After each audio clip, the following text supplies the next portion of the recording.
This is the Retirement Bullpen with Richard Warner.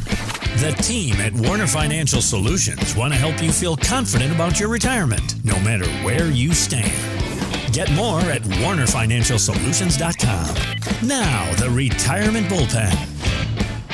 Hey, thank you so much for listening to the Retirement Bullpen podcast with Richard Warner. Want to tell you up front, if you want to get more information about anything that we are discussing in this podcast today, then go to warnerfinancialsolutions.com. Again, that's warnerfinancialsolutions.com. So you can get a little bit more information if you want to talk to Richard individually, and specifically, he can give you more information on this. First, Richard, how are we feeling today? I know that you guys have been kind of escaping some of the storms that have been rolling through the area, but things, kind of a little on edge at times, huh? Yeah, the storms have been crazy lately, Jeff. Missing us to the north mostly, but man, the Omaha area has been getting hit. Some of the smaller towns in northeast Nebraska and northwest Iowa have been getting hit. So fortunately for us, it did wake me up for about 3 minutes last night, but other than that, nothing but some hard rain and wind for a few minutes. Well, good. At least we know you're a good, solid sleeper, because for some people that would wake you up for the rest of the night, and the whole day is shot. Yeah. It didn't take me long to go back. Good for you. Well, listen, let's jump into this real quick, because when you start looking about different things, fees, the add-on fees, things that don't even make sense to you, there is this story out of LA, and it has to do with this guy who recently rented a car. He rented a Tesla from one of the big rental agencies. Okay. And he had returned it to the Los Angeles airport. So then later he gets that notification. It's kind of like the final bill, which always comes a couple of days later. And again, he was driving a Tesla, and they said, hey, the fuel charge is $277 to refill the gas tank. Now, before we even get to the fact that it's a Tesla, any car that takes $277 to fill up is absolutely ridiculous, even if we're talking about California. But this is an electric car. It doesn't even have a gas tank. And so it kind of brings me to that whole, a lot of people may wonder about, financial advisors, retirement planners. Are there any unnecessary fees that maybe you've seen from a client that has come in, and I'm sure they've probably, shown you their portfolio with maybe another financial advisor, and you're like, okay, what is this fee for? What do you say to those people in those situations? So one of the things we do when we are meeting with somebody initially, Jeff, is we really want to help them understand what is in those portfolios, because I'm going to be honest with you, there's a lot of people just like that analogy you just shared. And I've had that experience at the rental car places myself, not with a Tesla, but where you're just like, wow, what the heck just happened there? But the same thing can be true in a portfolio. A lot of people get that, hey, I'm going to pay my advisor a management fee. Some of them get that I may have some upfront commissions. A lot of people have no clue what that fee is, what those commissions are, but what they really don't understand is the internal costs of some of the things they're invested in. A lot of people think, yeah, my advisors told me to do this, and this, and I'm paying him to manage. But really what that advisor is doing is charging them a fee to pick some funds that are ridiculously expensive inside of that fund. Now, that's all disclosed to them in those thick books they get all the time called the prospectus that absolutely nobody reads, because nobody knows what they're talking about in those books. So it is a big deal to understand what's inside those portfolios and what you're actually paying in fees. It kind of reminds me also, if you stay at a hotel and then, you get your final bill, and chances are you've already put your credit card down. So you're just automatically charged for it, right? And you start to look at it, and you're starting to look at all these different fees. Maybe it's your cell phone bill, and you don't even know. There's like 7 different taxes that they may throw in on your hotel bill, or like your cell phone bill at the end. And I do feel like a lot of people, they just kind of automatically pay those things because they feel like, well, I mean, I'm being charged for it. It must be legit. So I guess I'm just supposed to pay it. And is that always the case in financial planning? It's not always necessary. Sometimes you are paying too much. And a lot of people aren't looking at that just simply because, hey, maybe the market's been doing pretty good in a period of time. Obviously, 2010 to 2020, right before COVID, was a really good period of time where people were not considering those things because guess what? Every month, every quarter, they got their statement. It was going up.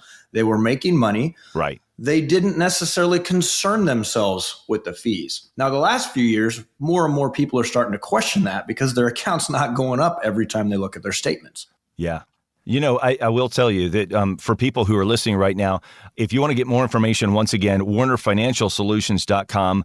Richard Warner is going to help you through all of those fees. When you sit down with someone and you are able to kind of look over, their portfolio and you see these things, tell me what their face must look like whenever you point out and say, hey, you see this right here? This is a fee that you didn't really know or realize that you were paying because it got lost in that book that you were talking about. And it's almost kind of like you're pulling the curtain back a little bit on what other people are probably paying in fees that they may not have really understood. Yeah, what that Morningstar report will do it will be an eye-opening experience for them. The look on their face, a lot of times I'm not seeing because I'm showing them this, but it is kind of a like, wow, why didn't anybody show me that? Yeah. Why is this the first time I'm seeing this? It can be an eye-opening experience for them. I would imagine, too, that they may see your face when you're going through some of those, like you said, that report where you're just starting to see these fees and you're like, whoa, okay, yeah, I see that one. I see that one. I see that one. And, my guess is that the current advisor that they may have been working with or, that had previously been working with them, there's probably a reason they didn't disclose a lot of those fees, I guess, more in an upfront fashion. It's easy to just kind of bury things in a lot of verbiage and a lot of, like you said, a big, thick book that has all these disclosures in it. But I mean, again, how many people actually read those? And what should people be looking for? Let's say they're currently working with an advisor and they haven't come to see you yet. And they're wondering, okay, I know that there's fees and I don't exactly know what they're for. You were talking about, specific products that the advisor may be kind of like leading them toward. Is there a way for them to go in there and kind of like deep dive where they can see these things specifically and understand, yeah, that's not necessarily, something you have to. That's really hard, Jeff, for the average individual to do. I mean, sometimes the statement and some of the fine print on the end will disclose some of that. Now, if you have an advisory fee, it's going to be built into that statement.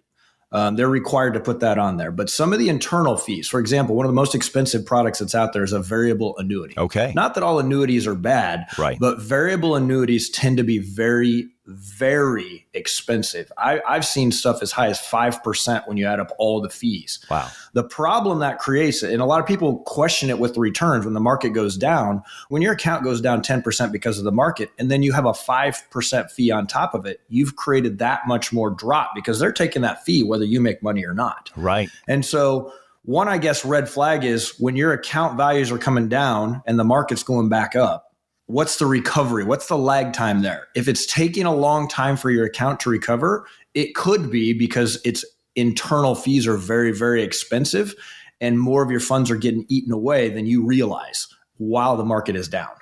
Wow. I'll be completely honest with you. I wasn't even really aware of how in-depth some of that is and how if you're not paying attention and you just kind of like we were talking about before, the same way that you may pay your cell phone bill or you may pay a hotel bill, you just pay it because you feel like you're just supposed to. And sometimes do you feel like there's, I don't want to call it, completely nefarious activity out there that's going on with other advisors, but do you feel like there is a sense of, well, if they're not going to notice it, then I'm not going to bring it up? That's a valid point. To be fair to the other advisors out there, I really feel some of these guys and gals just kind of get stuck in a rut. Again, going back to the example earlier, I said we had that period of time from 2010 to 2020. They had these products and things they recommended that did really, really well. And they maybe didn't even really notice the impact. A lot of people don't even know the expenses of the things they're recommended internally. Just because they're recommending it for a particular reason, they got the result for a period of time, but now they're not. And so I don't know that it's that they're necessarily trying to hide it. I think it's they got comfortable doing something and they haven't made an adjustment since that point. Oh, you brought up a great point that I was going to ask you about, and that is, hey, with everything that you were talking about as we were, leading up to COVID, kind of during COVID, now we're in that, okay, we're out of that. We're moved on now. Is now a good time for people to seek a second opinion if they're working with another advisor and they feel like that, again, those fees or whatever it may be, maybe it's even just in what that advisor kind of has them set up in, is now a good time for the second opinion? I think any time's a good time, even when the market's doing well. But Sure. Right now in the volatility we're experiencing, I mean, if you look back at the month of April, it felt like everything was going really, really good. And then we had a couple of really rough weeks and people begin to question. Don't necessarily wait until something bad happens to question. There may be some things, how you're set up, what you're invested in, how you're allocated, that's creating some of that. But some of it might be, like we're discussing, the fees. And when the market takes a downturn, it's going to become even more obvious that, I got a big problem here. So anytime you have question or concern, you should seek a second opinion. All right. Second opinions, something that people should definitely be on the lookout for and definitely, take that initiative to reach out to someone like Richard and Warner Financial Solutions.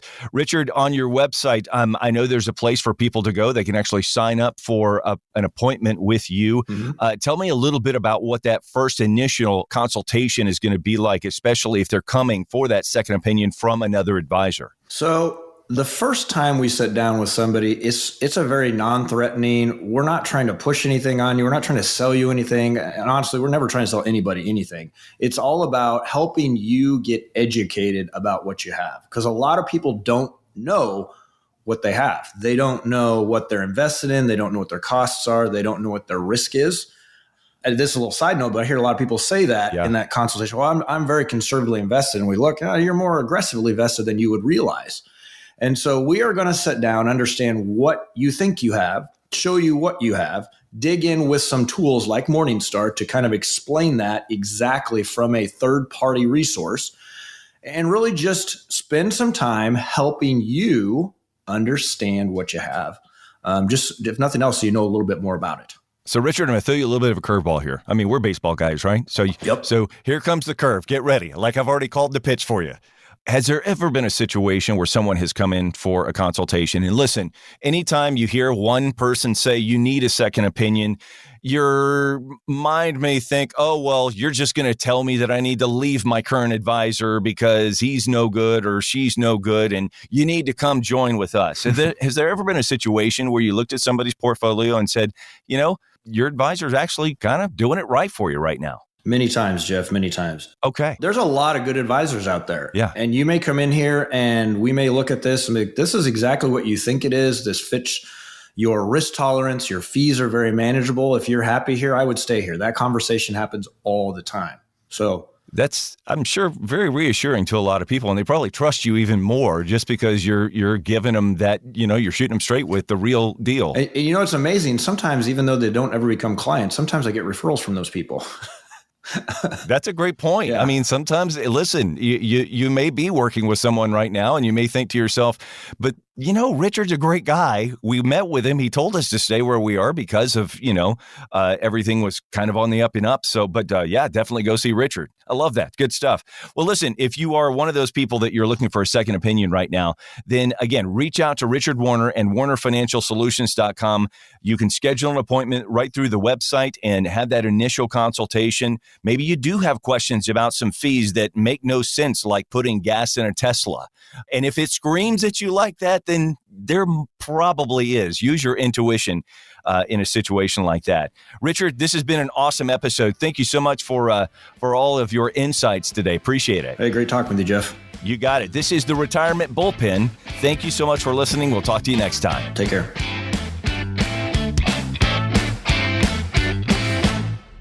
Insurance products are offered through the insurance business Warner Financial. Warner Financial is also an investment advisory practice that offers products and services through Impact Partnership Wealth, LLC, IPW, a registered investment advisor. IPW does not offer insurance products. The insurance products offered by Warner Financial are not subject to investment advisor requirements. NPN number 7617022. Investing involves risk, including the potential loss of principal. Any references to protection, safety, or lifetime income generally refer to fixed insurance products, never securities or investments. Insurance guarantees are backed by the financial strength and claims paying abilities of the issuing carrier. This podcast is intended for informational purposes only. It is is not intended to be used as the sole basis for financial decisions, nor should it be considered as advice designed to meet the particular needs of an individual situation. Warner Financial is not permitted to offer, and no statement made during this show shall constitute tax or legal advice. Our firm is not affiliated with or endorsed by the U.S. government or any governmental agency. The information and opinions contained herein provided by third parties have been obtained from sources believed to be reliable, but accuracy and completeness cannot be guaranteed by Warner Financial.